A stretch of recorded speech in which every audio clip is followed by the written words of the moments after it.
Movie की starting में हम यहाँ पर एक बर्थडे पार्टी को देखते हैं जहाँ पर आए हुए जी के फ्रेंड्स सभी लोग बोल रहे होते हैं कि ये बर्थडे पार्टी एकदम शानदार बर्थडे पार्टी है।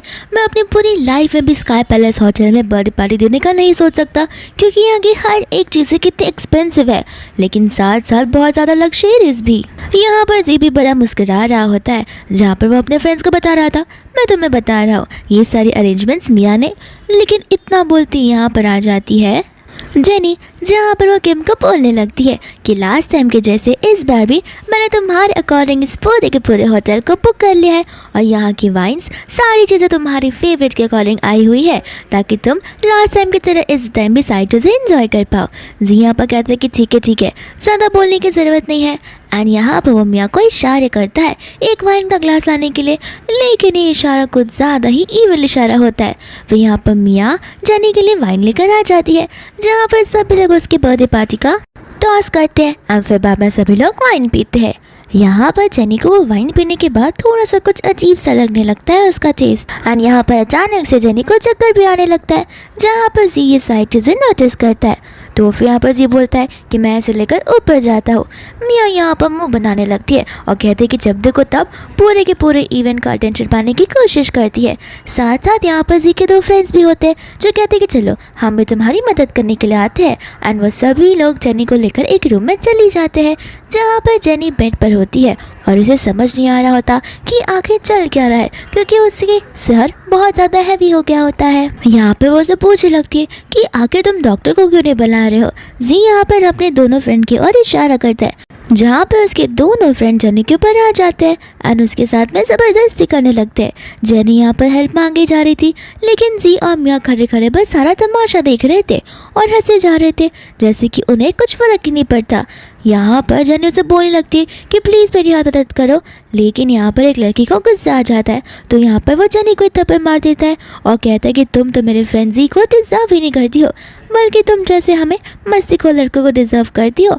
इतना बोलते वापस से वो लोग उसके साथ में ज़बरदस्ती करने लगते हैं। इस बार जेनी यहाँ पर उन्हें धक्का मार देती है, फिर बाद में अजीज से बोलने लगती है कि प्लीज़ मुझे बचा लो, मेरे साथ ऐसा मत करो, आखिर मैंने तुम्हारे साथ क्या किया है जो तुम मुझे ऐसा सबक दे रहे हो। लेकिन यहाँ पर जी तो जेनी की एक बात भी नहीं सुनता। जेनी यहाँ पर उसे माफ़ी मांगने भी लगती है, ये अनजान होते हुए कि उसने क्या गलती की है। यहाँ पर जी उसे माफ़ करने की बजाय और उसके सुनने की बजाय अपना फ़ोन का रिकॉर्डिंग ऑन करता है और अपने फ्रेंड्स को थमा देता है और जेनी से कहता है कि तुम एंजॉय करना। इतना बोलकर वो लोग बाहर निकल जाते हैं, जहाँ पर उसके दोनों फ्रेंड्स उसके साथ में कुछ ज़्यादा ही ज़बरदस्ती करने लगते हैं। बाद में यहाँ पर जी और मिया बाहर वेट कर रहे होते हैं। दोनों फ्रेंड्स आकर उन्हें फ़ोन देते हैं और कहते हैं कि हमने सारी चीज़ें रिकॉर्ड कर ली है। जी भी यहाँ पर रिकॉर्डिंग को देखकर बड़ा खुश होता है और कहने लगता है कि जितने पैसे हैं वो तुम्हारे बैंक में ट्रांसफ़र हो जाएंगे और पैसे आते ही चाइना से कुछ दिनों के लिए दफा हो जाना। और उनके यहाँ से जाने के बाद जी और मिया रूम में आ जाते हैं, जहाँ पर जेनी उससे पूछने लगती है कि आखिर तुमने मेरे साथ ये सब क्यों किया। जी उसे बोलने लगता है कि देखो कंपनी के जो शेयर्स है वो तुमने मेरे नाम पर कर दिए हैं, तब तुम्हारी क्या ज़रूरत है मेरे पास में। जेनी यहाँ पर बोलने लगती है तो इसका मतलब ये है कि तुमने स्टार्टिंग से मुझे सिर्फ और सिर्फ पैसे के लिए अप्रोच किया था, कॉलेज टाइम से ही। जी यहाँ पर कहना था कि हाँ तुम मुझे सही समझ रही हो, वरना पैसे नहीं होते तो मैं तुम जैसी लड़की को भाव भी क्यों देता। जेनी यहाँ पर कहने लगती है कि कम से कम तुम इतने साल में तुम्हारे साथ रही हो, मैंने तुम्हारे लिए इतना कुछ किया है, अपनी कंपनी के शेयर्स तुम्हें दे दिए ताकि ओनरशिप तुम्हारे नाम पर आ जाए, तुम्हें ज़रा सा भी मेरा ट्रस्ट और मेरा प्यार नजर नहीं आता है। जी यहाँ पर बस हंसता रह जाता है। जेनी उसे गुस्से में चिल्ला चिल्ला कर पूछने लगती है कि पैसे ही चाहिए थे ना, वो तो दे दिए, शेयर्स चाहिए थे वो भी दे दिए, तो ये सारी चीज़ें करने की क्या ज़रूरत थी, मुझे बोलते मैं खुद ब खुद यहाँ से चली जाती। जी बोलने लगता है कि अगर मैं तुम्हें जाने बोलता तो तुम्हें क्या लगता है वो कंपनी की ओनरशिप मुझे मिल जाती। ओनरशिप पाने के लिए मुझे कुछ तो करना पड़ता, इसलिए मैंने बस एक डर्टी प्ले किया है जहाँ पर लोगों को लगेगा कि तुम जैसी लड़की तो जिंदा रहने के भी काबिल नहीं है और वो सारी चीज़ें मेरे नाम पर आ जाएंगी। जेनी को गुस्सा आता है, वो उसको मारने जा रही थी, लेकिन जी हट जाता है, जहाँ पर जेनी खुद ब खुद नीचे गिर जाती है और उसके बॉडी में कुछ ज़्यादा ही पेन होने लग जाता है। मिया और जी दोनों के दोनों यहाँ पर खड़े होकर बस हंसे ही जा रहे थे। फिर बाद में वो लोग वहाँ से चले जाते हैं, जहाँ पर जेनी बहुत ज़्यादा डिप्रेस्ड और तंग हो जाती है। तो फिर वो चाकू उठा लेती है एंड खुद की जान यहाँ पर ले लेती है। इतने में यहाँ पर किम भागते हुए उसकी जान बचाने के लिए आता है। जेनी यहाँ पर मन में कहने लगती है कि अगर आफ्टर लाइफ होगी या फिर मुझे एक और बार जन्म मिलेगा तो डैड, मैं आपकी सारी चीज़ें आपको रीपे कर रहूँगी और आपसे माफ़ी भी मांगूंगी। जैसे ही यहाँ पर किम आता, जेनी उसे बोलने लगती है कि नेक्स्ट लाइफ में मैं प्रॉमिस करती हूँ मैं सिर्फ और सिर्फ तुम्हारी शादी करूँगी। किम कहता है कि ये सारी बातें करना बंद करो, मैं तुम्हें बचा कर रहूँगा। मन में यहाँ पर जेनी बोलने लगती है कि मेरे डैड ने मेरी शादी किम के साथ में फिक्स करवाई थी, लेकिन मैं ही वो पागल इंसान थी जो मेरे डैड के अगेंस्ट गई, उनके साथ झगड़ा किया ताकि मैं जी के साथ समय बिता सकूं और उसके साथ शादी कर सकूं। यहाँ पर बाद में जेनी किम को बोलने लगती है कि नेक्स्ट लाइफ में मैं तुम्हें पूरा वैल्यू करूँगी और मैं तुम्हें वो हक देकर रहूँगी जो तुम डिजर्व करते हो।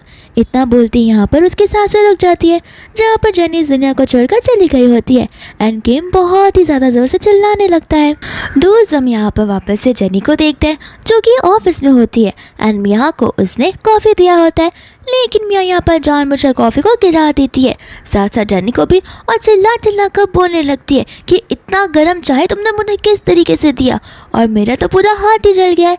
यहाँ पर जैसे जेनी की तकरार होती है उस टेबल से, उसे धीरे धीरे कुछ याद आने लगता है, जहाँ पर वो खुद को देखती है और वो बहुत ज़्यादा चिल्ला रही होती है एंड वो वही सीन होता है जहाँ पर जी के फ्रेंड्स उसके साथ ज़बरदस्ती कर रहे होते हैं। जेनी को कुछ समझ नहीं आ रहा होता कि आखिर क्या चल रहा है। दूसरा हम यहाँ पर जी को देखते हैं तो जेनी की फिक्र करने के बदले मिया के पास उसके हाथों पर फूंक मारने चला जाता है।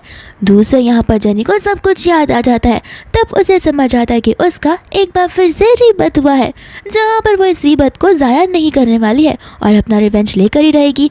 जी यहाँ पर चिल्लाकर जेनी को बोलता है बैठे बैठे नीचे फ्लोरिंग को क्या देख रहे हो, जाओ और जाकर मिया के लिए दूसरी कॉफ़ी बना के लाओ। और जेनी यहाँ पर खड़ी होकर जी को बोलने लगती है कि तुम क्या थोड़े से ब्लाइंड हो, तुम्हें नजर नहीं आता। उससे मुझे धक्का मारा और मेरे पैरों को भी इतनी गरम कॉफ़ी गिरी है, तो तुम्हें क्या लगता है मुझे चोट नहीं लगी होगी। जी उसे बोलने लगता है कि नाटक करना बंद करो, इतनी गर्म कॉफ़ी भी नहीं थी जो तुम जलकर राख हो चुकी हो, जब देखो तब अटेंशन पाने की कोशिश यूँ करती रहती हो। साथ साथ यहाँ पर स्टाफ भी होते जो कि जेनी को ही ब्लेम कर रहे थे एंड मिया यहाँ पर अच्छा बनने का नाटक करना शुरू कर देती है और कहते कि जी जाने दो ना, मेरी गलती है, मेरे हाथ से उतना गर्म कॉफ़ी का कप जो छूट गया है।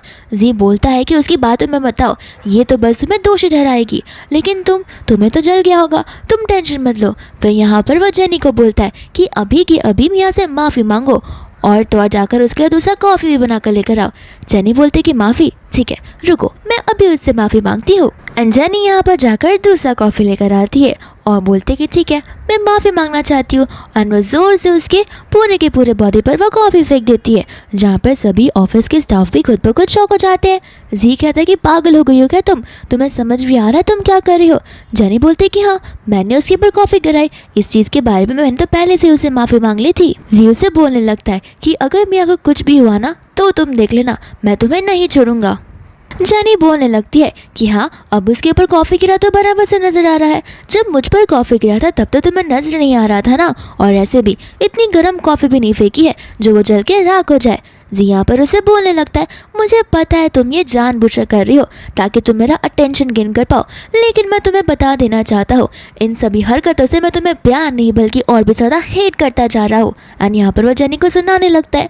फिर बाद में मियाँ यहाँ पर अच्छी बनने का नाटक करने लगती है और बोलती कि जी जाने देना, एक्चुअली तुम मुझसे कुछ ज़्यादा ही क्लोज हो, इस वजह से जेनी को जेलस फील होता होगा। मैं समझ सकती हूँ कि वो कैसा फील कर रही है। जी यहाँ पर बाद में जेनी को बोलता है कि देखा इतना सब होने के बाद ही वो तुम्हारा ही साथ ले रही है और तुम जब देखो तब मियाँ को दोषी ठहराती रहती हो, तुम्हारे साथ तो रहना भी बुरा है। फिर बाद में यहाँ पर मियाँ बोलने लगती है कि जाने दो, ऐसी तुम्हें पता है ये ड्रेस मैंने मेरे लास्ट बर्थडे पर दी थी, वो भी 30,000 पे कर जो कि पूरी की पूरी अब ख़राब हो चुकी है। जेनी यहाँ पर मियाँ को बोलती है कि नाटक करना बंद करो, ड्रेस और 30,000 की, चलो अगर तुम्हें लगता है कि तुम्हारी ड्रेस 30,000 की है तो तुम मेरी ड्रेस के प्राइस का अंदाज़ा भी लगा सकती हो क्या, वो कितने की होगी। इसके बाद में यहाँ पर एक एम्प्लॉय होती है जो कि बोलने लगती है कि तुम्हारी ड्रेस वो भी मियाँ मैडम से ज़्यादा एक्सपेंसिव होगी। कौन से सपनों में जी रहे हो तुम? अगर तुम्हारा ड्रेस, तुम्हारे शूज़, तुम्हारा ईयररिंग्स, तुम्हारा मेकअप, इन सारी चीज़ों की भी हम मिलाकर जोड़ ले तो फिर तुम उनके शूज़ के एक्सपेंस के बराबर भी नहीं इक्वलाइज कर पाओगी।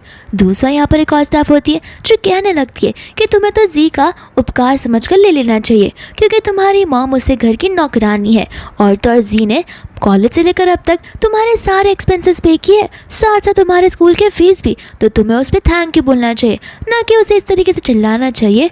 पर जानी बोलने वाली थी सर्वेंट और मेरी मॉम।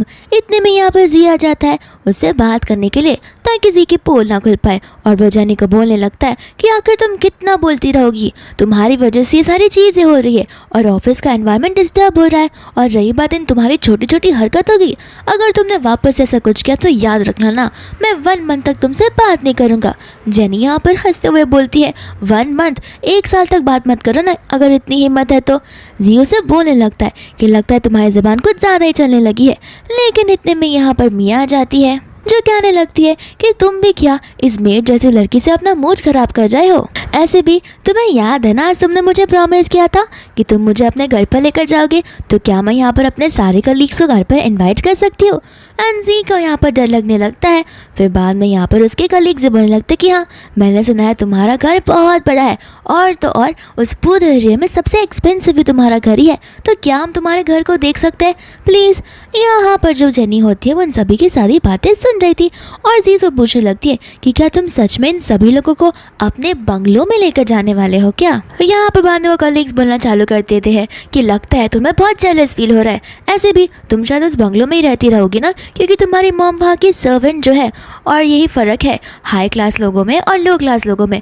तुम जैसे लो क्लास लोग जब देखो तब जेलस फील करते रहते हो और हाई क्लास वालों को नीचा दिखाते रहते हो। फिर बाद में यहाँ पर जेनी जी की ओर देखकर बोलने लगती है कि हाँ, लो क्लास वाले लोग हमेशा ऐसे ही होते हैं। जी यहाँ पर उसे बोलने लगता है कि ज़्यादा बातें करना बंद करो, अगर तुमने मुझे और गुस्सा दिलाया है ना तो सचमुच मैं तुम्हें छोड़कर चला जाऊँगा। इसके बाद में अगर तुम नील डाउन कर माफ़ी भी कर लोगी तो फिर मैं तुम्हारे पास नहीं आने वाला। अब चुप चढ़ जाओ और जाकर मेरे लिए 2 गाड़ियों को भिजवाओ। एंड यहाँ पर जी सभी कलीग्स को बोलने लगता है कि आप लोग टेंशन मत लीजिए, नीचे गाड़ियाँ वेट कर रही है तो आप लोग जा सकते हो। दूसरा वो मिया को यहाँ पर चेंज करने के लिए भेज देता है और सभी से कहता है कि आज तुम सभी लोग मेरे घर पर जाओगे, जहाँ पर मैं तुम्हें बहुत अच्छा मील खिलाऊंगा, साथ साथ ड्रिंक भी, और सारी चीज़ें मुझ पर होंगी। सभी लोग यहाँ पर जी को चीयर भी करने लगते हैं। और तो और जेनी यहाँ पर मन में बोल रही होती है कि बहुत अच्छा मौका ढूंढा है जी ने, मेरे घर का इस्तेमाल कर कर, मेरे लोगों का इस्तेमाल कर कर अपनी माशूका मिया को इम्प्रेस करने का। मैं भी देखती हूँ कि ये कहाँ तक झूठ बोल सकता है। दूसरा यहाँ पर जेनी नीचे जाकर कार में बैठ जाती है और ड्राइवर को गाड़ी चलाने के लिए बोलती है। ड्राइवर कहने लगता है लेकिन मास्टर तो अभी तक आए नहीं है, यानी कि जी अभी तक यहाँ पर नहीं है। जेनी बोलती कि मास्टर तुम तो उसके डैड हो, तुम उसी के मास्टर बुला रहे हो, और ऐसे भी ये गाड़ी मेरी है, तुम मेरे ड्राइवर हो। डैड ने तुम्हें मेरा काम करने के लिए यहाँ पर रखा है, ना कि अपने बेटे को पिक एंड ड्रॉप सर्विस देने के लिए। यहाँ पर वो अंकल बोलने लगते कि क्या तुम दोनों का वापस से झगड़ा हो गया, इस वजह से तुम ऐसा बिहेव कर रही हो बेटा? और तुम्हें पता ही है कि मेरा जी कितना भोला भाला है, वो बचपन से डिसेंट बच्चा बनते आ रहा है, लेकिन आपको तो एंगर इश्यूज है जो आपको कम कर देने चाहिए, वरना मेरे बेटे जी को ये अच्छा नहीं लगेगा। मैं अभी से तुम्हें बता रहा हूँ। जेनी यहाँ पर बोलने लगती है कि तुम क्या मेरे बाप लगते हो जो तुम मुझे ये सारी चीज़ें सुना रहे हो? तुम मेरे एक ड्राइवर हो, एक सर्वेंट हो, तो तुम मुझे अगर लेक्चर ना दो तो ही बेहतर होगा। यहाँ पर वो अंकल मन में बोलने लगता है कि आज तो कुछ ज़्यादा ही बोल रही है, ऐसे तो नॉर्मली नहीं रहा करती है। कोई बात नहीं, जी को आ जाने दो, उसके बाद में मिलकर इसे सबक सिखाऊंगा। इतने में यहाँ पर जी मिया और सभी कलीग्स के साथ में उस कार की ओर आ जाता है। एंड सभी कलीग्स यहाँ पर बात करने लगते हैं कि ज़रा जेनी को तो देखो कितनी बेशर्म है वो, उसे समझ ही नहीं आता कि सर्वेंट और बॉस में क्या डिफरेंस होता है। सर्वेंट आखिरी में बैठता है बॉस को गाड़ी में बैठाने के बाद, और उसे देखो वो तो जाकर कार में कब कब बैठ चुकी है। फिर यहाँ पर जी सभी को चुप कराता है और कहता है कि मैं चीज़ हैंडल कर कर आता हूँ। जी यहाँ पर आकर जाने को बोलने लगता है कि तुम मुझसे पहले क्यों बैठ गई, और मैंने तुम्हें कहा था ना कि मुझे 2-3 कार चाहिए, मुझे उन सबको घर लेकर जाना है, बाकी की कार्स कहाँ पर है? जेनी बोलने लगती है कि देखो ये मेरी कार है तो मैं पहले आकर बैठ गई, और रही बात तुम्हें अगर उन सबको घर लेकर जाना है तो खुद ही कार मंगवा लो ना, मैं अपनी कार क्यों वेस्ट करूँ तुम जैसे लोगों पर। जी को यहाँ पर गुस्सा आने लगता है और वो जेनी को बोलता है कि तुम्हें पता है ना तुम यहाँ पर क्या कर रही हो, मैं तुम्हें अभी वार्निंग दे रहा हूँ, अभी कह रही गाड़ियों को मंगवाओ और मेरी बातों का पालन करो, उसका उल्लंघन नहीं। लेकिन यहाँ पर जेनी उसे एक भी बात बिना सुने अपने कार के दरवाजे को बंद कर देती है। फिर बाद में यहाँ पर मियाँ जी को बोलने लगती है कि जी आखिर यहाँ पर चल क्या रहा है, वो तो एक मामूली सी सर्वेंट है और वो तुम्हें उस कार के बाहर निकाल रही है, तुम बॉस हो, तुम्हारा पूरा हक बनता है बोलने का, आखिर वो ये सब कैसे कर सकती है। जी यहाँ पर उन सभी को और मियाँ को कहने लगता है कि जाने दो, मुझे अच्छे से बताई लड़की कितनी चालाक है, ये सारी चीज़ें सिर्फ और सिर्फ अटेंशन के लिए कर रही है ताकि उसे मेरा अटेंशन मिल जाए, लेकिन मैं तुम्हें बता रहा हूँ कि मैं इतना लो क्वालिटी का इंसान नहीं हूँ जो इसके साथ में झगड़ा करने बैठे। जेनी यहाँ पर दूसरे ड्राइवर को गाड़ी चलाने के लिए बोलती है। दूसरा यहाँ पर जी होता है जो अपने कलीग्स को बोलता है बस 5 सेकंड रुको, ये खुद बाहर आकर मुझसे नील लॉन कर माफ़ी मांगेगी और मुझे कार के अंदर बैठाएगी। दूसरा ड्राइवर यहाँ पर जेनी को बोलने लगते हैं कि देखिए मैं तुम्हें ये सजेस्ट करना चाहता तो तुम जाओ और जाकर जी और मियाँ से माफ़ी मांगो इस चीज़ के लिए। जेनी यहाँ पर उसे बोलती है कि चुपचाप कार चलाने का काम करोगे, तो फिर बोलने लगता है कि लगता है आप ऐसे नहीं मानोगी, मुझे नीचे उतरना पड़ेगा, मैं आपको कहता हूँ ना आप माफ़ी मांगोगी तो वो आपको माफ़ कर देगा, वो बड़ा डिसेंट इंसान है। एंड जेनी यहाँ पर उस ड्राइवर को सुना देती है कि तुम मेरे डैड के सर्वेंट हो, अगर अपना काम नहीं करना तो मुझे अभी बता दो, मैं डैड को कॉल कर बता दूंगी ताकि डैड तुम्हें जॉब से निकाल दे, फिर तुम्हें जो करना है अपने बेटे के साथ तुम कर सकते हो। दूसरा यहाँ पर जी होता है जो कि काउंटिंग कर रहा होता है कि जेनी अब बाहर निकलेगी और मुझसे माफ़ी मांगेगी, लेकिन यहाँ पर जेनी बाहर नहीं निकलती और वो कार चुपचाप वहाँ से जाने लगती है। एंड ये चीज़ देख कलीग साथ साथ जी सभी के सभी लोग यहाँ पर शौक हो जाते हैं। फिर सभी कलीग्स और मियाँ और जी वो सभी लोग जेनी को लेकर उल्टी सीधी बातें बोलने लगती है। यहाँ पर उसे कलीग जी को और मियाँ को बोल रहे थे कि आखिर वो तो नौकर की बेटी है ना, तो फिर यहाँ से वो क्यों गई, उसकी मॉम तो तुम्हारे घर पर सर्वेंट का काम करती है, तो ड्राइवर यहाँ पर उसे लेकर क्यों गया है और ड्राइवर ने उसकी बात क्यों सुनी है। हो सकता है शायद उस कार में बैठा हुआ ड्राइवर उसी का डैड हो, इस वजह से इतना ठोस दिखा रही है हमें। जी यहाँ पर बोलना था कि हाँ तुम लोग सही बोल रहे हो, वो ड्राइवर उसी का डैड जो है। फिर सभी लोग यहाँ पर बोलने लगते हैं एक तो तुम यहाँ पर उसकी फैमिली का ध्यान रखते हो, ऊपर से वो तुम्हें घमंड दिखा रही है, देखना एक बार हम घर चले जाए फिर हम उससे बताएंगे। मियाँ यहाँ पर बोलने लगती है लेकिन जी तुमने तो प्रॉमिस किया था ना कि आज तुम हम सबको घर लेकर जाओगे, अब उस प्लान का क्या होगा। जी बोलता है कि हाँ आज ही हम घर जाकर रहेंगे, टेंशन मत लो, मैं टैक्सी को बुला देता हूँ उसमें चले जाएंगे, फिर घर जाकर तो उसे मुझसे माफ़ी मांगनी ही है ऐसे भी। इसके बाद यहाँ पर वो लोग घर पर पहुँच जाते हैं जहाँ पर जेनी कार से बाहर निकलती है एंड वो अंकल मन में सोचने लगता है कि ये तो पहले बड़े ओबीडियंटली मेरे बेटे की कही हुई चीज़ों को फॉलो किया करती थी, आज इसे कौन सा भूत चढ़ गया है क्या पता। एंड यहाँ पर जेनी देख लेती है किम को, जहाँ पर उसके पास लेफ्ट में उसे याद आता है कि मरते वक्त सिर्फ और सिर्फ किम ही उसके साथ था उसके आखिरी और सैड फेज में। यहाँ पर वो किम को पूछते कि तुम आकर यहाँ पर क्या कर रहे हो और ये फ्लावर्स क्या तुमने मेरे लिए लाए है। किम यहाँ पर जेनी को देखकर बहुत डरने लगता है और कहता है कि नहीं मुझे माफ़ कर देना, और यहाँ पर जेनी बिना कुछ बोले उससे सीधा हक करने लग जाती है, जहाँ पर किम भी खुद ब खुद शौक हो जाता है। जेनी यहाँ पर बोलने लगती है कि पास्ट लाइफ में मैंने तुम्हारे साथ बहुत बुरा काम किया है, लेकिन इस बार मैं तुम्हें प्रॉपर्ली ट्रीट कर रहूँगी। दूसरी ओर वो अंकल होते जो उन दोनों को हक करते हुए देख लेते और सोच लगते कि मैंने तो उससे कहा था कि किम उसके लिए अच्छा नहीं है, तो फिर वो किम से दूर रहा करती थी, अब क्यों जाकर किम से चिपक रही है। ऐसे भी मुझे अंदर जाकर सारे अरेंजमेंट्स करने होंगे मेरे बेटे के लिए, क्योंकि मैं किसी के सामने मेरे बेटे की बेइज्जती होने नहीं देख सकता। यहाँ पर वो बोलने लगता है कि एक्चुअली मैं यहाँ पर तुम्हें कुछ बताने आया था, तुम्हारे डैड ने मुझे इन्फॉर्म करने के लिए बोला है कि वो डे आफ्टर टुमारो यहाँ पर आ जाएंगे। तो जेनी बोलती कि डे आफ्टर टुमारो, वो कहते हैं कि हाँ, एंड उन्होंने स्काई पैलेस होटल में हमें मिलने के लिए कहा है। जेनी यहाँ पर मन में सोच लगती है कि ये तो वही दिन होता है जहाँ पर मेरी शादी फिक्स होने वाली थी और ज़बरदस्ती मैंने यहाँ पर झगड़ा कर लिया था और डैड को अपसेट कर दिया था जी के साथ शादी करने के लिए। इसके बाद में यहाँ पर दूसरे मियाँ और उसके कलीग्स आ जाते हैं। मियाँ यहाँ पर बोलने लगती है कि अच्छा, तभी मैं समझी थी कि वो कार लेकर तुम अकेले क्यों गई थी, क्योंकि तुम्हें अपने लवर के साथ जो टाइम स्पेंड करना था। जी यहाँ पर जेनी पर चिल्लाने लगता है और कहता है कि ये यहाँ पर क्या कर रहा है और तुम इसके साथ क्यों चिपक कर खड़ी हुई हो। जेनी यहाँ पर जी का हाथ नीचे करती है और उसे बोलती है कि मैं मेरे फ्रेंड से मिल रही हूँ, अब क्या मेरे फ्रेंड से मिलने के लिए भी मुझे तुम्हारी परमिशन को लेनी पड़ेगी। यहाँ पर जी सीधा किम को बोलने लगता है कि मुझे पता है तुम ग्रोइंग मैन हो, लेकिन मैं तुम्हें अभी वार्निंग दे रहा हूँ, अभी के अभी इस घर से निकल जाओ और बार बार यहाँ पर आना बंद कर दो। किम को गुस्सा आता है तो वो कुछ करने जा रहा था, लेकिन वो रुक जाता है क्योंकि उसे यहाँ पर पास की बातें याद आने लगती है। जिस दिन वो एक दिन जेनी के लिए गिफ्ट्स और बुके लेकर आया था, लेकिन जेनी ने यहाँ पर वो सारी चीज़ें फेंक दी थी और उसे कहा कि तुम्हें पता है ना मैं ऑलरेडी किसी और को प्यार करती हूँ, तो फिर तुम यहाँ पर ये सब क्यों लेकर आए हो, और उसे वहाँ से भगा दिया। दोस्तों यहाँ पर जी होता है जो कि फ़ोन में गेम खेल रहा था एंड जेनी उसे प्यार भरी नज़रों से देख रही थी। ये चीज़ यहाँ पर किम ने उस दिन देखा था, तो उसे लग रहा होता है कि किम और जी के पीछे कुछ चल रहा होगा। तो फिर यहाँ पर वो बिना कुछ बोले वहाँ से जाने लगता है और कहता है कि मैं चलता हूँ, लेकिन यहाँ पर जेनी उसे रोकने जाती है। इतने में जी उसके हाथों को पकड़ लेता है और कहता है कि खबरदार अगर तुमने उसके पीछे जाने की कोशिश की या फिर उसे घर पर वापस बुलाया तो। और यहाँ पर बाकी कलीग्स होते हैं और मियाँ जो कि जेनी का यहाँ पर मजाक उड़ाने लगते हैं। तो फिर यहाँ पर जेनी बोलने लगती है, आखिर तुम कौन होते हो, मेरे फ्रेंड को इस घर से दफनाने वाले और बाहर धक्का देने वाले। जी यहाँ पर कहने लगता है कि मैं कौन होता हूँ, मुझे नहीं पसंद है। जेनी यहाँ पर जी को बोलने लगती है कि आखिर तुम्हारा क्या हक बनता है जिम को यहाँ से भेजने के लिए। जी यहाँ पर बोलता है कि मेरा पूरा का पूरा हक बनता है, खबरदार अगर तुमने उसे वापस से घर पर बुलाया तो। ऐसे भी मुझे तुम्हारे साथ में यहाँ पर कोई बहस नहीं करनी है क्योंकि मेरे पास इतना टाइम नहीं है और तुम हो इतने लड़ाकू। जाओ जाकर गेट खोलो, मुझे मियाँ और बाकी कलीग्स को अंदर लेकर जाना है।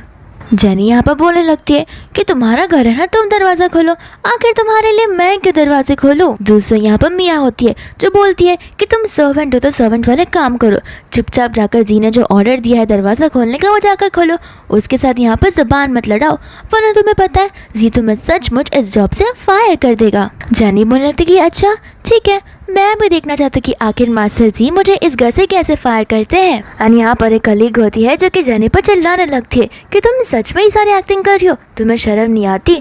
जी ने और जी की फैमिली ने तुम्हारी पूरी फैमिली का ध्यान रखा है, तुम्हें खाने पीने की जगह दी है, रहने की जगह दी है, तुम्हारे यूनिवर्सिटी के बिल्स को पे किया है और तुम उसके सामने ये सारी बातें बोल रही हो। सच कहा मियाँ ने, तुम्हें तो यहाँ से फायर ही कर देना चाहिए। जी भी यहाँ पर कहता है कि हाँ तुम सही बात बोल रही हो। जी यहाँ पर जेनी को बोलने लगता है कि जाने दो, मैं तुम्हें माफ़ करता हूँ, लेकिन अभी के अभी जाओ और जाकर गेट खोलो वरना मुझे सचमुच और भी ज़्यादा गुस्सा आ जाएगा। जेनी यहाँ पर सभी को बोलने लगते कि उप्स, मुझे तो लगता है कि तुम इस घर के दरवाजे को खोल नहीं सकते हो, तुम्हारा दरवाज़ा है ना और मैं दरवाज़ा नहीं खोल रही, इसमें कौन सी बड़ी बात हो गई। तुम्हारा घर, तुम्हारा गेट, जाकर खुद ब खुद ओपन कर लो या फिर तुम इस गेट को ओपन नहीं कर सकते हो। सभी लोग यहाँ पर जी को बहुत कोसने लगते। मियाँ भी बोलती है कि आखिर जेनी कहना क्या चाहती है और इसका मतलब क्या है। जी यहाँ पर जेनी को बोलने लगता है कि तुम प्लीज़ जाकर दरवाज़ा खोल दोगी क्योंकि तुमने मुझे सुबह से बहुत ज़्यादा गुस्सा दिला दिया है, अब नहीं, अब मैं तुम्हारी और बात नहीं सुनूंगा। जेनी बोलते कि जाओ ना, खुद ब खुद खोल लो, मुझे क्यों बोल रहे हो।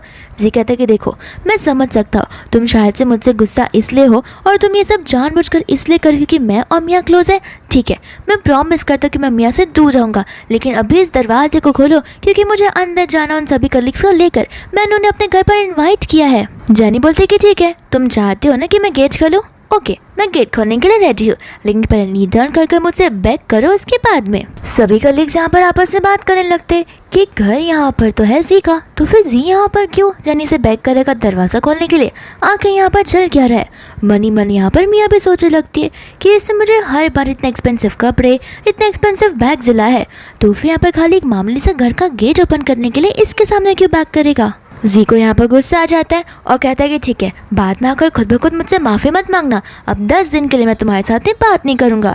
इतना बोल के वो वहाँ पर पीछे चला जाता है। सभी लोग बोलने लगते कि आखिर चल क्या रहा है। जी कहने लगता है कि जाने दो, इसके पास मेरे घर की चाबी है, बट कोई बात नहीं, मैं ड्राइवर से कहता हूँ, वो मेरे लिए गेट ओपन कर देगा। एंड यहाँ पर वो अपने डैड को टेक्स्ट कर देता है।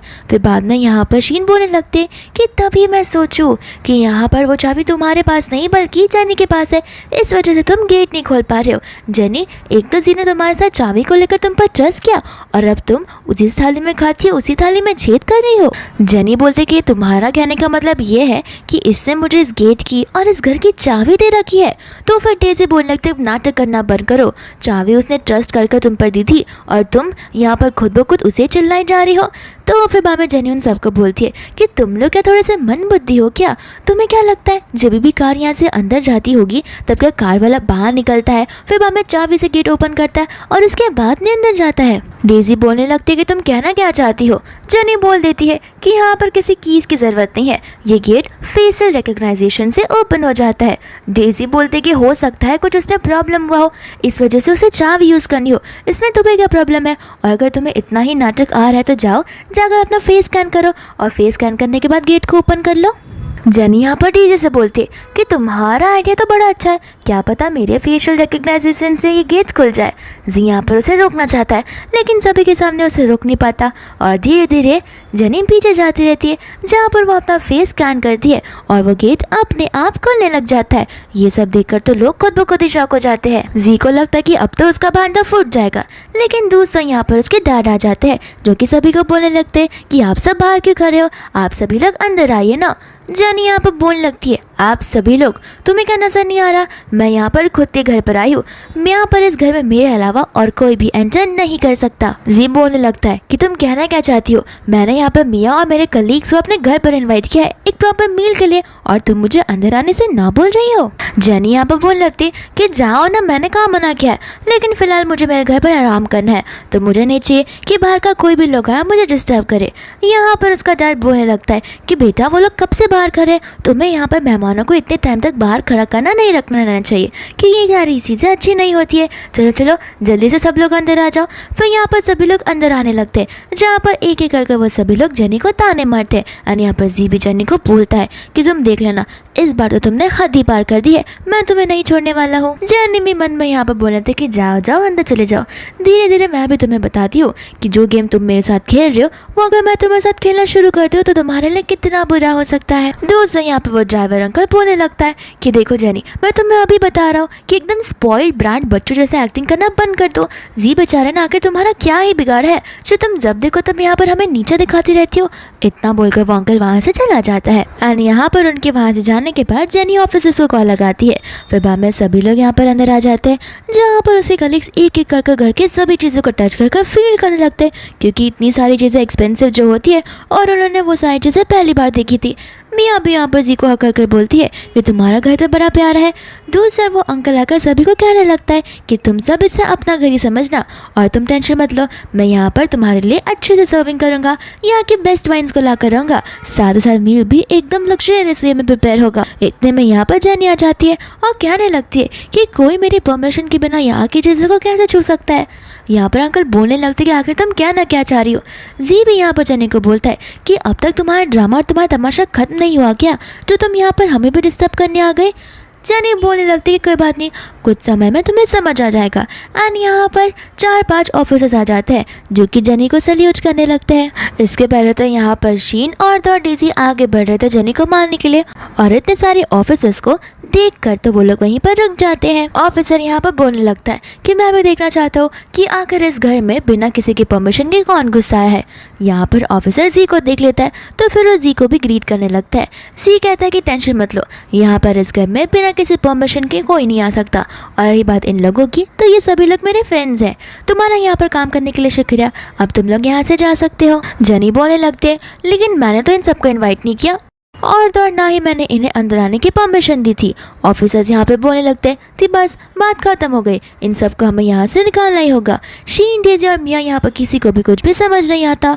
दूसरी मियाँ यहाँ पर बोलने लगती है कि जी आखिर यहाँ पर चल क्या रहा है, तुमने तो मुझे यहाँ पर घर पर इन्वाइट किया है और मेरे फ्रेंड्स को एज ए गेस्ट, तो आखिर जेनी इतना हक क्यों जमा रही है। ऑफिसर्स बोलने लगते हैं कि लगता है तुम लोग मुँह से नहीं सुनोगे, हमें तुम्हारे पर चार्ज करना ही होगा। एंड यहाँ पर उन सभी को घसीट कर बाहर निकालने के लिए बोलता है और तीनों के तीनों लोग यहाँ पर चिल्लाने लगते हैं, लेकिन जी यहाँ पर चिल्लाकर उन्हें रोकता है। जी यहाँ पर जेनी को बोलने लगता है तुम क्या सभी के सामने मेरी पोजीशन को हिलाना चाहती हो, तो प्लीज़ ऐसा मत करो। जेनी बोलने थी कि क्या तुम क्या बोल रहे हो, मुझे सुनाई नहीं देता, जरा अपने फ्रेंड्स के सामने थोड़ा जोर से तो कहो। एंड यहाँ पर जी चुप रह जाता है। जेनी बोलने लगती कि क्यों, तुम भी यहाँ पर सभी को बताना चाहते थे ना कि बड़े लोग में और छोटे लोग में क्या डिफरेंस होता है, तुम्हें वो डिफरेंस तुम सभी को लाइव तो एग्जाम्पल देकर दिखा रही हो। एंड यहाँ पर वो ऑफिसर को इशारा करती है, जहाँ पर ऑफिसर्स डेजी, मियाँ और शीन उन सभी लोगों को लेकर वहाँ से सीधा चले ही जाते हैं। यहाँ पर वो अंकल को भी गुस्सा आ जाता है और वो जेनी को बोलने लगता है कि जेनी देखो, तुम एकदम बिगड़ी हुई बच्चों की तरह एक्टिंग कर रही हो और ये जो तुमने अभी किया है तुमने तो हद को पार ही कर दिया है। तुम ऐसे आके कैसे कर सकती हो, तुम्हें पता है ना तुम यंग मार्क्स की यंग लेडी हो और तुम ये सारी चीज़ें शोभा नहीं देती। मैं तुम्हें बता रहा हूँ, अगर तुम ऐसा ही करती रहो तो फ्यूचर में कोई तुम्हारे साथ रहना नहीं चाहेगा, और जी वो तो तुम्हें कभी भी माफ़ नहीं करेगा। जनी यहाँ पर बोलने लगती है कि क्या मैं तुम्हें एक बार वापस से याद दिलाऊं कि तुम सर्वेंट हो, मेरे ड्राइवर हो, मेरे डैड नहीं जो तुम मुझे लेक्चर सुना रहे हो। और एक बात तुम्हारे बेटे की, तो तुम मुझे मैनर्स सिखाओ। रिच और गरीब में क्या फ़र्क होता है तुम मुझसे ज़रा बताओ, और तुम मुझे नाम से मत बुलाया करो, मैं तुम्हारी मैडम हूँ। जी यहाँ पर जनी से बोलने लगता है कि तुम्हारे एटीट्यूड को क्या हो गया, और तुम इस तरीके से क्यों बात कर रही हो मेरे डैड के साथ में। जनी बोलने लगती है कि अब क्या उनके पैर दबाते दबाते मैं उनसे बात करूँ, वो मेरे सर्वेंट है, मैं उन्हें आप कहकर बुलाती हूँ, और आखिर कितना रिस्पेक्ट मैं उन्हें दूँ। और तुम भूलो मत, तुम यहाँ पर सिर्फ एक ड्राइवर के बेटे हो। साथ साथ यहाँ पर जनी जी को ये भी याद दिलाती है कि तुम्हें याद है ना, तुमने मुझसे कहा था कि हमें अपने लिमिट्स में रहना चाहिए, तो फिर तुम्हें तुम्हारे लिमिट्स पता होना चाहिए। फिर यहाँ से जनी चली जाती है। जी यहाँ पर चाहते हुए भी उसे कुछ बोल नहीं पाता। दूसरी ओर वो अंकल जी से माफ़ी मांगने कहते हैं और बोलते हैं कि बेटा मुझे माफ़ कर देना, मैं इसे संभाल नहीं पाया। सबसे पहले तो हमें ये फाइंड आउट करना होगा कि आखिर ये इतने गधे जैसे क्यों बिहेव कर रही है, और इसे आखिर हो क्या है जो कि वो सभी के सामने तुम्हें नाराज़ करने की कोशिश कर रही है। और रही बात है इस लड़की की, तो तुम उसे नाराज़ जल्दी मत होना, तुम जाओ और जाकर उसे बात करो, क्योंकि एक लौती बेटी है वो इसकी, और अगर तुम्हारी शादी इसके साथ हो गई तो उस कंपनी के मालिक, इस घर के मालिक तुम रह जाओगे। और जब एक बार सारी ओनरशिप तुम्हारे हाथों में आ जाएगी ना, उसके बाद तुम्हें जो चाहिए तुम उस लड़की के साथ कर सकते हो। तब तो तुम बहुत पावरफुल रहोगे, और इसके पास से तुम्हारे कुछ बोलने के लिए पावर्स भी नहीं बचेंगी। जी बोलता है कि हाँ मैं इन बातों का ध्यान रखूंगा। उसके डैड बोलने लगते कि ठीक है, मैं जाकर पता लगाता हूँ कि आखिर सब कुछ चल क्या रहा है, और तुम सारी चीज़ों का ध्यान रखना, कुछ भी उल्टी सीधी हरकतें मत करना। यहाँ पर जी बोलने लगता है कि टेंशन में लीजिए डैड, वो दिन ज़रूर पास आएगा जहाँ पर जानी नील डाउन कर मुझसे माफ़ी मांगेगी। देखना मैं उसे बता दूंगा कि सुपीरियर कौन है और इंटीरियर कौन है। दूसरा यहाँ पर जन्नी कॉल लगा लेती है किम को, और उसे वो कहने लगती है कि मेरे डैड ने एक पार्टी ऑर्गेनाइज की, तुम्हें बताया ना, तो क्या उन्होंने तुम्हें इनवाइट किया है। किम बोलता है कि हाँ उन्होंने मुझे इनवाइट तो किया, लेकिन शायद से मैं वहाँ पर ना आऊँ। जन्नी बोलती कि अरे उन्होंने तुम्हें इन्वाइट किया तो तुम्हें आना चाहिए, और तुम याद से आना क्योंकि मेरे पास तुम्हारे लिए एक सरप्राइज़ है। इतना बोलकर वो कॉल को कट कर देती है। दूसरा यहाँ पर जनी कॉल लगाती है स्काई पैलेस होटल में, एंड यहाँ पर वो अंकल भी होता है जो कि उसके बातों को सुन रहा था। जनी यहाँ पर उसके मैनेजर को बोलने लगती है कि याद है ना लास्ट टाइम कैसे प्रिपरेशन हुआ था और सेलिब्रेशन हुआ था, ठीक वैसा ही मुझे इस बार चाहिए, कोई भी गड़बड़ नहीं होनी चाहिए। यहाँ पर वो अंकल जनी की बातों को सुनकर बहुत खुश होने लग जाता है। दोस्तों यहाँ पर उसका डैड आकाश जी को सारी बातें बताने लगता है और कहता है कि ज़रा इम्पेशेंस मत बनो, मुझे पता चल गया कि आखिर जनी ये सारी चीज़ें क्यों कर रही है। मैंने अभी उसे बात करते हुए सुना है कि वो एक बहुत बड़े से इवेंट को ऑर्गेनाइज करने वाली है जो कि डे आफ्टर टुमारो यानी कि परसों होने वाला है। यहाँ पर जी सोचने लग जाता है कि परसों वो इवेंट क्यों ऑर्गेनाइज कर रही है, आखिर परसों ऐसा कौन सा दिन है, और उसे याद आता है कि उस दिन तो जनी का बर्थडे है। तो फिर उसका डैड बोलने लगता है हो सकता है वहाँ पर वो उस दिन बर्थडे के दिन तुम्हें सरप्राइज़ देने वाली हो। तो फिर किम बोलते हैं कि ठीक है, मैं भी देखना चाहता हूँ कि वो इवेंट में क्या होता है ना। मैंने उसे नीचा दिखाकर उसे नील रंग करवाकर मुझसे माफ़ी मंगाई तो मेरा नाम बदल देना। यहाँ पर उसका डैड बोलने लगता है कि वो कितना भी तुमसे माफ़ी मांग ले, लेकिन बेटा एक बात याद रखना, उससे ज़रा भी माफ़ मत करना। जी कहता है कि हाँ माफ़ी तो मंगवाऊंगा, लेकिन माफ़ी मैं उससे बिल्कुल भी नहीं देने वाला हूँ। दोस्तों यहाँ पर सभी लोग ऑफिस में होते हैं जहाँ पर मियाँ जी को बोलने लगती है कि आखिर कल सब कुछ हो क्या रहा था। जनी ने ऑफिस को बुलाया और हमें उस घर से बाहर निकलवा दिया। तुमने हमें घर पर इन्वाइट किया था और वो तो एक नॉर्मल से सर्वेंट है, आखिर वो इतना हक क्यों जमा रही थी। साथ साथ डीसी भी यहाँ पर बोलने लगती कि हाँ जी सही कह रही है मियाँ, तुमने हमें घर पर इनवाइट किया था, वो तुम्हारा घर था, तो फिर वो ऐसा नाटक क्यों कर रही थी कि जैसे सब कुछ उसके इशारों पर चलता है। पता है तुमने घर से बाहर निकाल दिया, ये कितनी शर्मनाक बात है हमारे लिए। शीन भी यहाँ पर बोलने लगती है कि सही बात कहा तुमने, मुझे समझ में नहीं आ रहा था कि आखिर जो गार्ड्स थे वो वहाँ पर जने की बात क्यों सुन रहे थे। उन्हें तो बात सुननी चाहिए थी जी की, लेकिन वो तो उसी की बातों को फॉलो कर रहे थे। डेज़ी यहाँ पर बोलने लगती है कि मुझे तो लगता है कि उसके जो डैड है ना वो सिक्योरिटी गार्ड्स के हेड लीडर होंगे, इस वजह से उन गार्ड्स ने उनकी बातें जो सुनी है। यहाँ पर हमें बोलने लगता है कि जाने दो, अब क्या फ़ायदा ये सारी चीज़ें सोच कर। ऐसे भी देखो वो लड़की भले कितने भी बेशर्म हो, लेकिन मैं उसके मॉम डैड के एफर्ट्स को जानता हूँ, तो फिर मैं नहीं चाहता कि उन्हें कभी भी बुरा लगे। डेज़ी और मियाँ तो यहाँ पर बोलने लगते हैं कि तुम देखो तुम कितनी काइंड हार्टेड हो, और वो जनी जब देखो तब तुम्हें वो उल्टा सीधा बोलती रहती है।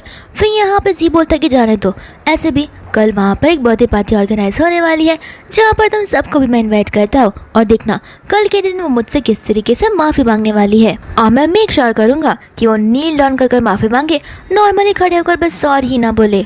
इसके बाद में हम यहाँ पर दूसरी ओर देखते हैं जेनी को और किम को, जहाँ पर जेनी बोलती है कि अब यहाँ पर सारी चीज़ें मुझे ऑर्गेनाइज लग रही है। किम यहाँ पर जेनी को बोलने लगता है कि तुम्हें नहीं लगता जी को गुस्सा आ जाएगा अगर उसे पता चला कि तुमने उसके सामान को इधर उधर करके सीधा स्टोर रूम में डाल दिया है। जेनी बोलने लगती है कि उसे क्यों गुस्सा आएगा, मैं इस घर की बेटी हूँ, वो तो ही ना इस घर का बेटा है, और ऐसे भी वो एक ड्राइवर का बेटा है। उसे क्या लगता है कि वो बड़े से पैलेस में रहेगा, उसकी जो जगह है मैं उसे बस उसकी जगह दिखा रही हूँ। और अगर उसे लगता है कि नहीं वो ऐसी जगह पर नहीं रह सकता तो ठीक है, घर छोड़कर ही चुपचाप चला जाए, मुझे कुछ फर्क नहीं पड़ता। यहाँ पर किम जेनी को बोलने लगता है कि तुम्हें पता है तुम पूरी बदल गई हो, अब तुम पुरानी वाली जेनी बिल्कुल भी नहीं रही हो, क्योंकि पुरानी वाली जेनी सिर्फ और सिर्फ जी की ही बातें किया करती थी और जी के आगे पीछे घुमा करती थी और उसके लिए खुद को भी सेक्रीफाइस करने तक रेडी थी। लेकिन ये जेनी तो कुछ ज़्यादा ही अलग है। जेनी यहाँ पर किम के मुंह पर अपना उंगली रखती है और कहती कि तुम्हें पता है मैंने एक बहुत बड़ा ड्रीम देखा था जहाँ पर तुम मेरे लिए कुछ भी करने के लिए लड़ी थे। किम बोलता है कि हाँ मैं तुम्हारे लिए कुछ भी कर सकता हूँ। जेनी यहाँ पर उसे देखने लगती है। किम को लगता है कि लगता है उसने कुछ गलत बोल दिया। यहाँ पर उसे माफ़ी मांगने तो जाता है, लेकिन इसके पहले यहाँ पर जेनी उसे उसके गालों पर किस कर देती है, जहाँ पर किम भी खुद ब खुद शॉक हो जाता है और दूसरी जेनी यहाँ पर शाय फील करने लगती है। फिर बाद में हम यहाँ पर जी को देखते हैं जो ये सारी चीज़ें होता हुआ देख लेता है। जी यहाँ पर गुस्से में जेनी को बोलने लगता है कि आखिर तुम कितनी बेशरम हो सकती हो, मैंने लास्ट टाइम में तुम्हें कहा था कि इसे यहाँ कर लेकर मत आना, लेकिन तुम जानबूझकर इसे यहाँ पर लेकर आई हो ताकि तुम मुझे जेलस फील करवा सको। यहाँ पर किम जी से बोलने लगता है कि पहले मैं तुम्हें कुछ बोलता नहीं था, इसका मतलब ये नहीं कि मैं तुमसे फाइट बैक नहीं कर सकता। लेकिन जेनी यहाँ पर किम का हाथ पकड़ लेती है। जी बोलने लगता है कि तुम मेरे घर पर ये सब कर रही हो, तुम्हें शर्म नहीं आती क्या? जेनी बोलते कि तुम्हारा घर, हेलो तुम्हारे सारे फ्रेंड्स यहाँ से चले गए, अब कौन सा नाटक तुम कर रहे हो? रुको, मैं तुम्हारे याद दिलाना चाहती हूँ कि तुम यहाँ पर ड्राइवर के बेटे हो और मैंने तुम्हारा सारा सामान बेसमेंट में रख दिया है, तो तुम्हें अगर ये बेसमेंट पसंद आ रहा है तो रहो यहाँ पर, कम से कम तुम्हें खुद का रूम तो मिल रहा है ना, उसी बात की खुशी मनाओ। जी को गुस्सा आता है और वो कहने लगता है इतना बड़ा तो घर है, इस रूम का क्या करोगे फिर अगर मैं बेसमेंट में रहूँगा तो? जेनी बोलने लगती है कि एक्चुअली मिस्टर किम को चाय पीते पीते बुक रीड करना बहुत पसंद है, तो मैं सोचा कि क्यों ना मैं यहाँ पर एक बड़ा सा टी स्टॉल बनवा दूँ, साथ साथ बुक शेल्फ्स भी, जहाँ पर मिस्टर किम बैठकर आराम से बुक पढ़ सकते हैं और अपनी चाय के मजे ले सकते हैं। लेकिन ये जगह थोड़ी सी स्मेल ज़रूर करती है, लेकिन कोई बात नहीं, साफ़ सफाई कर दूंगी और गंदे थ्रैश चीज़ों को निकाल दूंगी तो फिर ये जगह अच्छी बन जाएगी। जी यहाँ पर जेनी को बोलने लगता है कि तुम्हें नहीं लगता तुम ज़्यादा ही मुझे कुछ बोले जा रही हो और कुछ ज़्यादा ही तुम मुझे चला रही हो अपना? जेनी यहाँ पर बाद में बोलती है मिस्टर किम को कि किम तुम्हें क्या लगता है मैं कुछ ज़्यादा ही ओवर एक्टिंग कर रही हूँ? किम बोलता है नहीं, तुम तो तुम हो और तुम प्रॉपरली एक्ट कर रही हो जैसा एक बॉस को एक्ट करना चाहिए, और कोई सर्वेंट है जो सर्वेंट जैसे एक्ट कर ही नहीं रहा है। इतना बोलकर यहाँ से वो दोनों जाने लगते हैं। और उनके वहाँ से जाने के बाद जी मन में बहुत गुस्से में कहने लगता है कि इसे तो मैं इसके बर्थडे के दिन बिल्कुल भी नहीं छोड़ने वाला हूँ, बस उस दिन का मुझे इंतज़ार है। दूसरा जेनी किम बाहर जा रहे होते जहाँ पर उन दोनों ने उनके हाथ पकड़े हुए थे और उनके लिए ये चीज़ बहुत ऑकवर्ड हो जाती है। जेनी यहाँ पर किम को बोलने लगती है कि इस बार मैं तुम्हें लूज़ नहीं कर सकती। किम बोलते कि क्या तुम क्या बोलना चाह रही हो? जेनी कह रहे थे कि लूज़ मेरा मतलब है कि मैं जीत कर रहूँगी। किम बोलता कि अच्छा तो तुम उस कंपटीशन के बारे में बात कर रही हो? जेनी कहती कि हाँ, और हाँ परसों आना भूलना मत, तुम्हारे लिए एक सरप्राइज़ मैंने ऑर्गेनाइज़ किया है। इतना बोलकर वो जाने लगती है, जहाँ कर उसे कीचड़ से देख रहा था, लेकिन इतने में ही जेनी रुक जाती है और किम की तरफ देखती है, फिर उसे आई लाइक यू बोल देती है, जहाँ पर किम भी बहुत कचर जाता है और वो बोलने लगता है कि मुझे ये सारी चीज़ें एक सपनों जैसी लग रही है और मैं नहीं चाहता कि मैं सपनों के बाहर निकलूँ। साथ साथ यहाँ पर किम भी जेनी को आई लव यू बोल देता है। फिर बाद में जेनी वहाँ से चली जाती है। दूसरा यहाँ पर जेनी घर के अंदर जाती है तो फिर बाप बेटे मिलकर वाइन पी रहे होते हैं और यहाँ पर अंकल जेनी को बुलाकर बैठाने लगते हैं। जेनी बोलती है कि अब कौन सा भाषण आप मुझे देने वाले हो? तो फिर वो अंकल कहने लगता कि देखो अब से मैं तुम्हारे मामलों में टांग नहीं लड़ाऊंगा, और रही बात भाषण की तो मैं तुम्हें क्या ही बोल सकता हूँ। तो जेनी बोलते कि सही कहा आपने, आप तो बस एक ड्राइवर हो। वो कहते कि सही कहा, मैं एक ड्राइवर हूँ, तो एज ए ड्राइवर मैं तुम्हें लेक्चर नहीं दे सकता, लेकिन एज ए एल्डर पर्सन जो तुमसे बड़ा है मैं तुम्हें कुछ बातों का ज्ञान ज़रूर देना चाहूँगा। जेनी बोलने लगती कि देखो तुम सर्वेंट पे गिने जाते हो, अब तुम एल्डर रहो छोटे रहो मुझे उससे कुछ फ़र्क नहीं पड़ता, लेकिन मैं भी देखना चाहती हूँ कि आखिर एक सर्वेंट का कितना दिमाग चलता है और वो मुझे क्या ज्ञान देना चाहता है। जी यहाँ पर जेनी को बोलने लगता है कि तुम पूरे की पूरी तमीज भूल गई हो कि मेरे डैड से कैसे बात करनी है। यहाँ पर वो अंकल जी को चुप करवाता है और आगे जेनी को बोलता चाहता है कि देखो, मैं तुम्हें बस इतना कहना चाहता हूँ कि एक बार तुम्हारी शादी जी के साथ हो गई ना, उसके बाद तुम मुझे ड्राइवर ट्रीट नहीं कर सकती। उसके बाद तो मैं तुम्हारा फादर ही लौटाऊंगा, तब तो तुम्हें मेरी सेवा करनी पड़ेगी और मेरा ध्यान रखना पड़ेगा। एंड उस टाइम पर तुम ये प्रिंसेस ट्रीटमेंट वाली चीज़ें सचमुच भूल जाना। जेनी बोलने लगती है कि आपका ध्यान, आखिर आपका ध्यान मैं क्यों रखूंगी? लगता है वाइन कुछ ज़्यादा तुम दोनों को चढ़ गई है, तो तुम दोनों को समझ भी नहीं आ रहा है कि तुम दोनों क्या बात कर रहे हो।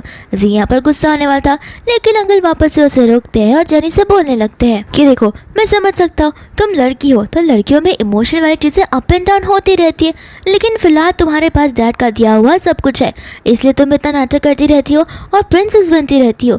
लेकिन मैं तुम्हें बता दूँ कि मेरा बेटा जी कुछ कम भी नहीं है, वो कितना ओबीडियंट और लीनियंट लड़का है तुम्हें पता है। तुम मुझसे इतने सालों से चेस करती आ रही हो, तुम्हें तो खुश होना चाहिए कि जी तुम्हारे साथ रहने के लिए तक रेडी है। और रही बात तुम्हारी, तो तुम्हारे साथ कौन ही रहना चाहेगा? जी के आसपास पता है कितनी सारी लड़कियां घूमती है जो इसके साथ शादी करने के लिए मरती है, लेकिन फिर भी जी तुम्हारे साथ इस जिंदगी में सरवाइव करने के लिए रेडी हो गया, तो तुम जैसी लड़की को तो खुश रहना चाहिए। जेनी को यहाँ पर गुस्सा आता है और वो अंकल के मुंह पे पूरा वाइन ही फेंक देती है। जी बोलने लगता है कि जेनी, अब तो तुमने हद ही पार कर दी है। मुंह तक ठीक था, तुम मुझसे इतनी सारी चीज़ें बोल रही थी, लेकिन ये वाइन तुमने मेरे डैड पर गिराकर बहुत गलत काम किया है। जेनी यहाँ पर अपने ड्राइवर सर्वेंट को वार्निंग देने लगती है कि देखो, मैं तुम्हें एक बार वापस याद दिला रही हूँ कि तुम मेरे ड्राइवर और मेरे सर्वेंट हो। ज़्यादा ऊंचे वाले कद पर जाने की कोशिश मत करो और मुझसे रिस्पेक्ट से बात करो, इतना डिसरिस्पेक्ट से नहीं। और तुम इतना रिच बनने की एक्टिंग क्यों करते हो? तुम्हें पता है ना, तुम ये सारी चीज़ें इसलिए एंजॉय कर पा रहे हो, इतने अच्छे कपड़े पहन पा रहे हो सिर्फ और सिर्फ मेरी वजह से, क्योंकि मैं तुम्हें पैसे दे रही हूँ। आखिर तुम बाप बेटे को क्या लगता है ये सारी चीज़ें तुम्हारी है? तो तुम अपने डिल्यूजन वर्ल्ड से बाहर निकलो। ये चीज़ें तुम्हारी नहीं है, तुम्हें बस दी जा रही है ताकि तुम अच्छे से रह पाओ। जी यहाँ पर कहने लगता है कि देखो, मेरे पास टाइम नहीं है तुम्हारे साथ बहस करने के लिए, लेकिन जो तुमने मेरे डैड के साथ अभी किया है ना, वो बहुत गलत है। अभी के भी डैड से माफ़ी मांगो, और अगर माफ़ी नहीं मांगी तब तुम देख लेना, इस बार तो बहुत कुछ हो जाएगा। जेनी बोलने लगती कि माफ़ी, लेकिन एक मिनट, ये वाइन से मेरे डैड के कैबिनेट में रखा हुआ था, आखिर तुमने इस वाइन की कलेक्शन को हाथ लगाने की कोशिश क्यों की? तुम्हें पता भी इस वाइन का प्राइस कितना है? ये वाइन बहुत ज़्यादा महंगी है और इसके पैसे तो यहाँ पर वो अंकल बोलने लगता है, पैसे? क्या तुम मुझसे पैसे लेने वाली हो? जेनी बोलती कि नहीं, पैसे नहीं लेना चाहती, तुमने ये वाइन बिना ओनर के कंसेंट के बाहर निकाला है, तो इसे तो चोरी कहा जाता है, तो तुम्हें कम से कम 1 लाख रुपीज़ का फाइन तो लगना ही चाहिए चोरी के मामले में। यहाँ पे वो अंकल गुस्सा आ जाते हैं और कहते हैं कि वाइन की बॉटल के तुम हम लोगों को इतना सुना रही हो, तुम्हें जरा से भी शर्म नहीं है क्या? और तुम्हें समझ भी आ रहा है तुम क्या अनाप शनाप बोले जा रही हो? जेनी बोलती कि अनाप शनाप कोई बात नहीं, आप आराम से बैठिए, मैं पुलिस को बुलाती हूँ, सारी बातें पुलिस ही डिसाइड कर लेगी। लेकिन यहाँ पर बाद में वो अंकल जेनी को रोकने लगते हैं और कहते हैं कि प्लीज़ पुलिस को कॉल मत लगाओ, मेरे पास 1 रुपया नहीं है तुम्हें देने के लिए। जेनी बोलते तुम्हारे पास नहीं है, लेकिन तुम्हारे बेटे जी के पास तो बहुत होगा, क्योंकि हर रोज़ वो मियाँ के सामने इतना होशियारी जो मारते रहता है और पैसों की डींगे मारते रहता है, तो उससे पूछ लो, उसके पास तो पैसों का भंडार रखा होगा। जी को यहाँ पर गुस्सा आता है और वो खड़ा होकर बोलने लगता है कि अब तो बस बहुत हो गया, अगर तुम पहले जैसे मेरी चीज़ों को फॉलो करती, मेरी चीज़ों को मानती और वैसा करती, तो मैं कम से कम दिन में तुमसे थोड़ा तो बात कर लिया करता था, लेकिन अब और नहीं। अब तो तुम्हारी शक्ल देखने के भी मुझे डिस्गस्ट फील होता है, और तुम जैसे लड़के के साथ मैं बात करूँ, ये तो अब बहुत दूर की बात हो चुकी है। जेनी बोलती कि बात तो तुम सही कह रहे हो, शक्ल देखना भी बहुत गंदी बात है, तो फिर काम करो, अपना सामान पैक करो और दोनों के दोनों इस घर से निकल जाओ। बोलने लगता है कि तुम हमें यहाँ से बाहर निकालोगी। जेनी कहती कि हाँ, चाइनीज़ में मैंने अभी कहा है कि वहाँ से बाहर निकलने के लिए, अब किसी और भाषा में तुम्हें समझाऊँ? फिर बाद में अंकल यहाँ पे बोलने लगते कि देखो बेटा, तुम दोनों में तो लड़ाई झगड़े हुआ करते, आखिर तुम इतनी गुस्सा क्यों हो रही हो? भले जी ने गुस्से में आकर बोल दिया हो, लेकिन उसका दिल तो बड़ा साफ है, उसे माफ़ कर दो। तुम्हें चाहिए तो मैं अभी के अभी जी से माफ़ी मंगवाता हूँ, वो तुमसे माफ़ी मांगेगा खुद ब खुद। जेनी बोलते कि अरे वाह, आपका दिमाग तो बहुत अच्छे से चलता है, आपने कितना अच्छा आइडिया दे दिया। आपको पता है, जब देखो तब आपका बेटा मुझसे कहता है डील डाउन कर माफ़ी मांगने के लिए, तो मैं भी आखिर देखना चाहती हूँ कि जो वो काम हमेशा मुझे करने के लिए बोलता है, क्या वो काम खुद ब खुद अच्छे से कर पाएगा या फिर नहीं। जी यहाँ पर जेनी को बोलने लगता है कि देखो, भले मैं यहाँ पर सर्वेंट का बेटा हूँ, लेकिन तुम मेरे यहाँ पर मेरे चेस करने आई थी और तुम मेरा काम करती हो, तो फिर तुमसे माफ़ी तो मैं अपने सपनों में भी नहीं मांगूंगा। जेनी यहाँ पर चुपचाप बैठती तो दूसरी ओर वहाँ पर जी का डर उसे जोर से थप्पड़ मार देता है। जी यहाँ पर बोलने लगता है कि आखिर आपने मुझे थप्पड़ मारा, उसका डैड बोलता है कि हाँ थप्पड़ मारा और भी मैं तुम्हें मारूंगा। एंड यहाँ पर दोनों के दोनों एक दूसरे को मारने लगते हैं। दूसरा जेनी यहाँ से चली जाती है अपने रूम में और वो कॉल लगा लेती है मैनेजर को। यहाँ पर जी और वो अंकल जेनी की बातें सारी की सारी सुन रहे होते हैं, जहाँ पर जेनी कह रही थी मैनेजर से कि देखो जो चीज़ मैंने तुम्हें कहा है वैसे ही करना, और जितने लोगों को बुलाया उन्हें याद से इन्वाइट करना है इस चीज़ में, क्योंकि मैं चाहती हूँ कि उस दिन शो का मज़ा बिल्कुल ख़राब ना हो और सबके लिए ये यादगार दिन रहे। यहाँ पर बाद में जी बोलने लगता है कि देखा आखिरकार घूम फिर कर उसे मेरे पास ही आना है। उसका डर बोलने लगता है कि मैंने भी इसकी बातें सुनी तो थी, लेकिन आज तो मुझे लगा कि शायद से इसका मन बदल गया होगा, लेकिन अभी तो ये तुम्हारे साथ ही इतनी अच्छी अच्छी बातें कर रही है, वो भी तुम्हारे लिए ऑर्गेनाइज कर रही है ये इवेंट। जी बोलने लगता है कि हाँ देखो मैंने कहा ना, वो कितना भी गुस्सा कर ले या मुझसे नाराज़ हो जाए या फिर मुझे घर से क्यों ना निकाल ले, लेकिन उसके पास सिर्फ और सिर्फ मैं ही हूँ। घूम फिर कर उसे मेरे पास ही आना है। और तो मैं कल उसे बताऊँगा कि आखिर माफ़ी मांगना किसे बोलते हैं। आज बहुत बोल रही थी ना कि नील डाउन करके माफ़ी मांगो, कल देखना नील डाउन करवाऊंगा, वो डाउन करवाऊंगा, क्या कुछ नहीं करवा लेता मैं इससे, वो एक माफ़ी निकलवाने के लिए, और इसके बाद मैं इसे माफ़ी बिल्कुल नहीं देने वाला हूँ।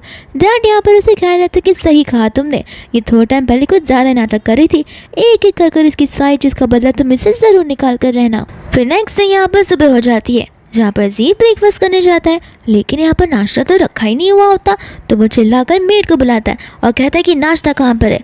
मेड यहाँ पर बताने लगती है कि मैडम तो सुबह सुबह नाश्ता कर कर निकल गई अपने काम करने के लिए, उसके बाद तो हमें कुछ क्या ही करना होता है। जी यहाँ पर समझ जाता है कि यहाँ पर ये सब कुछ जेनी नहीं किया होगा, तो फिर मेड को वहाँ से जाने के लिए कहता है। एंड यहाँ पर वो कॉल लगा लेता है जेनी को और कहता है कि कार कौन भिजवाएगा मुझे यहाँ से पिक करने के लिए। जेनी बोलते तुम्हें पिक करने के लिए मैं कार क्यों भिजवाऊँ, खुद अपनी कार बुक कर लो ना, या फिर टैक्सी से आ जाओ, आगे मैं क्यों तुम्हारे लिए कार बुक करूँ। इतना बोलकर यहाँ पर वो दूसरे कॉल पर व्यस्त हो जाती है, जहाँ पर जी को कुछ ज़्यादा ही गुस्सा आने लगता है। दोस्तों यहाँ पर जी आ जाता है उस इवेंट में एक टैक्सी के अंदर, जहाँ पर मिया उसे टैक्सी में देखकर बहुत एम्बैरेस फील करने लगती है और उसे कहती है कि तुम यहाँ पर टैक्सी में क्या कर रहे हो। जी यहाँ पर बहाने सोचने लगता है और कह देता है कि एक्चुअली मेरे घर पे जो ड्राइवर है ना वो थोड़ा सा बीमार पड़ गया है, तो फिर मैंने सोचा कि क्यों ना उस ओल्ड मैन को आराम करने दूँ और खुद ब खुद मैं यहाँ पर टैक्सी में आ जाऊँ, इसमें क्या ही बुराई है। दूसरी ओर वो ड्राइवर होता है जो कि जी पर चिल्ला रहा था कि कब मेरी गाड़ी से नीचे उतरोगे, मेरा एसी मेरा पेट्रोल तुम खराब कर रहे हो, जल्दी से नीचे उतरो, मुझे दूसरे क्लाइंट्स को भी अंदर बैठाना है। जी यहाँ पर उसे बोलने लगता है कि उतर ही तो रहा हूँ, इतना तुम आर्ग्यू क्यों कर रहे हो मेरे साथ। ड्राइवर कहते हैं कि ठीक है पैसे दो यहाँ से निकलो, लेकिन यहाँ पर जी जैसे ही पॉकेट में अपना हाथ डालता है उसे याद आता है कि वो तो अपना फ़ोन भूल ही चुका है। फिर बाद में यहाँ पर मियाँ को कहने लगता है कि क्या तुम मेरे लिए पे कर दोगी, क्योंकि क्या है मैं अपना फ़ोन घर पर ही भूल चुका हूँ, मैं बहुत घाई में निकला था। मियाँ यहाँ पर शक्लें बनाने लगती है। जी बोलता है कि इतनी शक्ल क्यों बना रही हो, खाली एक टैक्सी का पेमेंट करने के लिए तो बोला है, इतना तो तुम मेरे लिए कर ही सकती हो, बाकी खर्चे तो मैं तुम्हारे उठाता हूँ। मियाँ बोलते कि नहीं तुम फ़ोन लेकर नहीं आए हो तो क्या पता तुम्हें कोई इंपॉर्टेंट कॉल आ जाए, मैं बस यही सोच रही थी। मियाँ यहाँ बस स्कैनर स्कैन तो करती है, तो ड्राइवर बोलने लगता है कि कब तक पैसे ट्रांसफ़र करोगी, अभी तक पैसे मेरे पास नहीं आए हैं। एंड यहाँ पर मियाँ का जो बैलेंस है वो एकदम ज़ीरो होता है, इस वजह से पेमेंट जा ही नहीं रहा था। मियाँ यहाँ पर जी को बोलने लगते कि मुझे समझ नहीं आ रहा कि आखिर मेरे ऑनलाइन पेमेंट सब कुछ ब्लॉक्स क्यों हो गए। फिर बाद में यहाँ पर वो ड्राइवर बोलने लगता है कि कैश ही दे दो, अगर पैसे नहीं है तो ऑनलाइन। मियाँ कहने लगते कि मैं कैश नहीं कैरी किया करती। फिर बाद में यहाँ पर वो अपने फ्रेंड को बोलती कि क्या तुम पेमेंट कर दोगी, एक्चुअली जी जो है वो फ़ोन भूल चुका है और मेरा भी डीएक्टिवेट हो गया है, तो फिर तुम पेमेंट तो कर ही सकती हो। वो कहने लगती कि वो कार से आया तो मैं पेमेंट क्यों करूँ। तो फिर यहाँ पर मियाँ से बोलती है कि मैं पेमेंट क्यों करूँ का मतलब क्या होता है, तुम मेरी फ्रेंड हो और इतना सा पैसा तो तुम मेरे लिए दे सकती हो, मैं तुम्हें वापस से लौटा दूंगी। दोस्तों यहाँ पर उसकी फ्रेंड पेमेंट कर देती है, जहाँ पर वो ड्राइवर वहाँ पर जी को सुनाने लगता है कि पैसे तो 1 रुपये के नहीं है और भाव तो ऐसा खाता है जैसे अमीर बाप का बेटा हो। यहाँ पर जी को गुस्सा आता है, लेकिन ड्राइवर इतनी ही देर में चला जाता है। जी मन ही मन बोलने लगता है कि इस जेनी की वजह से मुझे न जाने किन किन लोगों की बातों का ताना सुनना पड़ रहा है। इसके बाद में यहाँ पर वो लोग बाहर खड़े होते हैं, तो फिर उसे कलीग बोलने लगते हैं कि क्या तुम हमें लेकर अंदर नहीं जाओगे या फिर बाहर ही खड़ा रखवाओगे। जी कहता है कि चलो हम अंदर चलते हैं। अंदर जाने के बाद उसके कलीग्स वो सारी चीज़ें वहाँ पर देखकर बहुत ज़्यादा फैंटेसाइज हो जाते हैं, क्योंकि वहाँ पर जितनी चीज़ें होती है वो बहुत लग्जरियस होती है। उसी कलीग तो बोलने लगती है कि तुम्हारे यहाँ पर एक एक चीज़ तुम्हें पता है कितनी महंगी है, यहाँ पर तो मैं एक दिन में भी इसमें से एक चीज़ ले लो तो फिर मेरा पूरा का पूरा मंथली सैलरी निकल जाए। जी मन में कह रहा होता है कि मुझे नहीं लगा था कि जेनी ये सारे प्रिपरेशंस करेगी और वो भी सिर्फ और सिर्फ मिया के लिए। दूसरा यहाँ पर जी मिया को लेकर स्टेज पर चला जाता है और सभी के सामने अनाउंसमेंट करना चाहता है कि इस खास मौके पर आप सभी लोगों का आने के लिए बहुत स्वागत है। मैं और मिया आप सभी लोगों को यहाँ पर देख के बहुत खुश है। और पो डाउन कर वो सभी लोगों से ग्रीट करने लगते हैं, लेकिन यहाँ पर कोई तालियां ही नहीं बजाता। सारे के सारे गेस्ट आपस में बात करने लगते कि आखिर ये दोनों कौन है और ये दोनों स्टेज पर क्या कर रहे हैं। लेकिन इतने टाइम में यहाँ पर जेनी और थर्ड किम आ जाते हैं, जहाँ पर सभी लोग उन्हें देखकर तालियां बजाने लगते हैं। मिया यहाँ पर जेनी पर चिल्लाने लगती है। जी भी बोलता है कि इतना अच्छे से ड्रेसअप कर क्यों आई हो, ये इवेंट तो तुमने मिया के लिए ऑर्गेनाइज़ किया है ना। जेनी बोलते है कि मिया के लिए? मैं क्या पागल हूँ जो मिया के लिए इवेंट ऑर्गेनाइज करूँगी? ये मेरा इवेंट है और तुम यहाँ पर क्या कर रहे हो। जी बोलता है मतलब क्या है तुम्हारे कहने का। यहाँ पर जेनी मैनेजर को बुलाते हैं और उसे सुनाने लगती है। मैनेजर बोलता है कि सारी चीज़ें तो आपके अकॉर्डिंग हुई है, अब क्या हो गया मैडम। तो फिर वो बोलता है कि ये जी और इसके फ्रेंड्स ये लोग अंदर कैसे आए, ये लोग तो गेस्ट लिस्ट के अंदर थे भी नहीं। मैनेजर कहता है कि एक्चुअली मैं आपके ही फ्रेंड्स है ना, तो मैंने सोचा कि क्यों ना मैं इन्हें अंदर आने दे दूँ। जेनी कहते कि नहीं, मैंने तुम्हें स्ट्रिक्टली कहा था कि जो लिस्ट में है उन्हें अंदर आने देना, और ये लोग मेरे फ्रेंड्स तो बिल्कुल भी नहीं है, मुझे उनके साथ टैग अलॉन्ग करना बंद कर दो। दूसरों यहाँ पर उसके डैड आ जाते हैं, जो कहने लगते हैं कि आखिर तुम दोनों वापस लाने लगे। जेनी तुम कुछ ज़्यादा ही बोल रही हो, रुको मुझे तुम्हें सबक सिखाना ही पड़ेगा। इतने में यहाँ पर जेनी के डैड आ जाते हैं, जो कि बोल रहे थे कि तुम और मेरी बेटी को सबक सिखाओगे। फिर बाद में यहाँ पर डैड उसके सभी के सामने बोलने लगते हैं कि तुम्हारी वाइफ ने मेरे बेटी को पाला पोसा था, लेकिन यहाँ पर वो बीमार हो गई थी, जहाँ पर उसी दिन यहाँ से चली गई थी, और जाने से पहले उसने मुझे कहा था तुम्हारा और तुम्हारे बेटी का ख्याल रखने के लिए, इसलिए मैंने तुम दोनों को मेरे यहाँ पर रखा, जॉब दिया और सारे के सारे एक्सपेंसेस भी किए। लेकिन यहाँ पर तुम तो हम पर ही चढ़ उठे हो और हमें ही नीचा दिखाने की कोशिश कर रहे हो। जी यहाँ पर कुछ बोलने वाला था, लेकिन जी के डैडी उसे थप्पड़ मारकर नील डाउन कर वो अंकल से माफ़ी मांगने लगते। लेकिन यहाँ पर जेनी के डैड उसे माफ़ नहीं करते और गार्ड से कहते कि इन सभी को लो और यहाँ से चले जाओ। फिर बाद में यहाँ पर जेनी के फादर जो है वो किम की और जेनी के बारे में बताने लगते हैं, जहाँ पर जेनी के डैड बोल देते कि देखो जेनी, ये सारी चीज़ें तुम्हारी हाथों में है, अगर तुम्हें किम के साथ शादी करनी है तो तुम कर सकते हो, मेरी तरफ से कोई ज़बरदस्ती नहीं है। जेनी यहाँ पर फ्लावर का बुके आगे करती है और किम से कहती है कि अगर तुमने इस फ्लावर को एक्सेप्ट किया तो लाइफ टाइम मैं तुमसे चिपकी रहूंगी और मैं तुम्हें कभी भी नहीं छोड़ूंगी। इनडायरेक्टली यहाँ पर जेनी किम को प्रपोज कर रही होती है एंड किम यहाँ पर उसके प्रपोजल को एक्सेप्ट कर लेता है और वो दोनों फिर बाद में एक दूसरे को हक करने लगते हैं। एंड इसी सीन के साथ ये मूवी यहीं पर खत्म हो जाती है।